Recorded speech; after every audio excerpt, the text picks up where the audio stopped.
At least we should consider ourselves fortunate that we have been exposed to this most profound knowledge. And now it's up to us how sincerely we are going to enrich ourselves with this knowledge. How sincerely we are going to enrich ourselves. That is up to us. And that's why we have to go deep into these scriptures.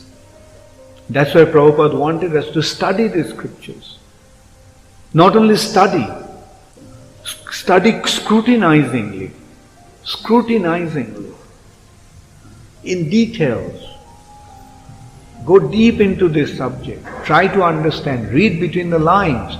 Try to get the meanings of these presentations. And then only it will come to us as a revelation. Spiritual knowledge is revealed. Revelation. It will be revealed to us. This knowledge that we are receiving is not just knowledge, it's a revelation. We are not just collecting some information, but it's a revelation. Knowledge can be of two kinds. Collecting information is one kind of knowledge.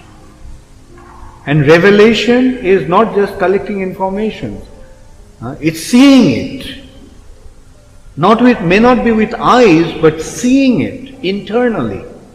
Seeing the truth.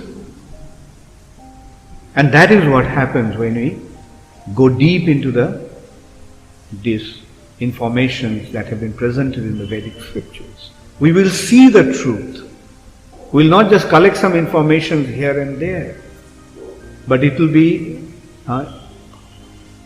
inner perception, spiritual perception, not just intellectual assimilation, but spiritual perception. And now we have this opportunity to enrich ourselves with these informations and dive deep into this subject matter and then see the reality face to face.